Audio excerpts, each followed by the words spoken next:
Yes, good morning mga idol. Yang kita sa sentro kang pili. Mabakal kita ning abono paro. Jadi kita mabakal sa farm station.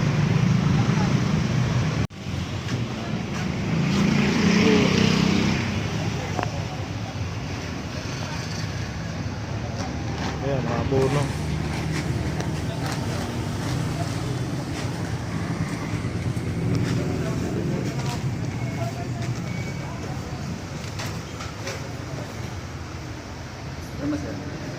Complete boost. 16% tapos 20% sa tapos bonus. Bayo siyang potassium sir. Ang mahal Nasa 1,620. Ito sir, 1,585. ang Ano, 1,620. pero pala sila ang kuya niya Ano, pang primerong abono. Eh sir, yan 1,620 sir. Pwede naman yan sir sa primero. Ayun. Sa tracing. Inot abono pa lang kaya Ayun. 1620 ano pwede. Pwede man sir. Pwede sir. Pwede. Ini sir, 1,600. Amigo. Depende kayo sa brand sir. Ayun. Opo. Ini sir, sa mga ano. Yung mga price sir. 14 sir. Ayun. Apat na klase sir. Nagdidepende si price sir sa brand po sir. Ayun. Mahilig na. Yan brako rin. Wala ko ning abono pang paroy. Tidak ko lumig din mga pang farmers na product. Yan, halaton tala lang si abono. Kinukuha pa duman sa laog. Karga tayo sa ano, sa motor. Pacha niya wala to.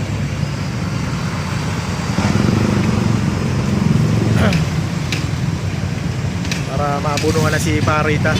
Para magganda na. Ayan o. Hindi ako pero may nagbabakal sa farm station. Ayan.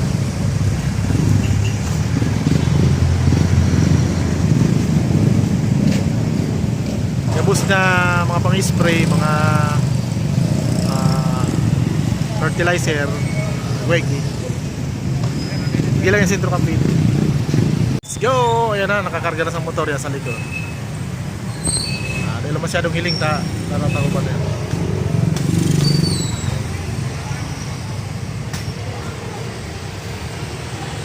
Tara, gahin na tayo. So ito na yung binili nating abono. Isang sako. Bukas ng hapon sabog na natin yan.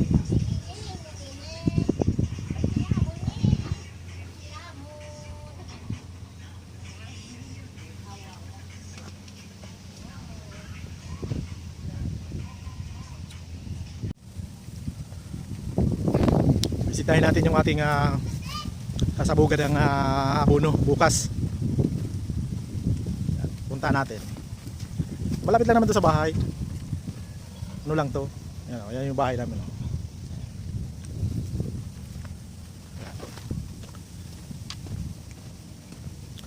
Kasi yan. Ito yung sasabugan natin ng abono. Yan. Pinagyan ko ng tubig at ang daming kuhol. Kinakain ng kuhol. Mamayang gabi, schedule naman ng patubig dito. Nagtatubig dito. Doon ang ating kasabugan. Ano lang naman to, kaunti lang. Isang sakong abono, okay na. Marami na nga isang sak. Yan. Maraming hindi tumubo, gawa ng tubig, nabulok yung ano, palay. Tawasan natin.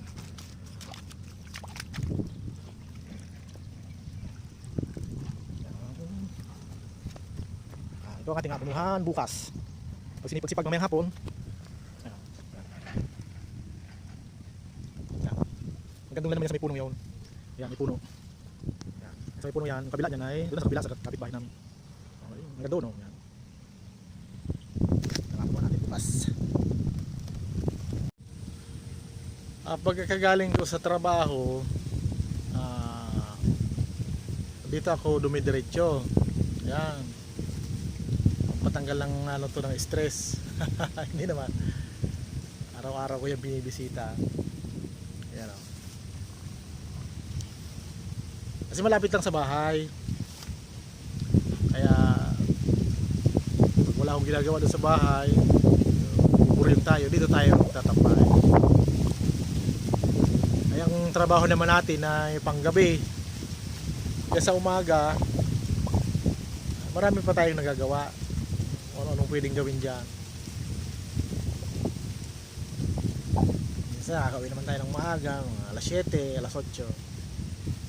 Kaya nabibisita pa natin ng kaunti yung ating mga halaman.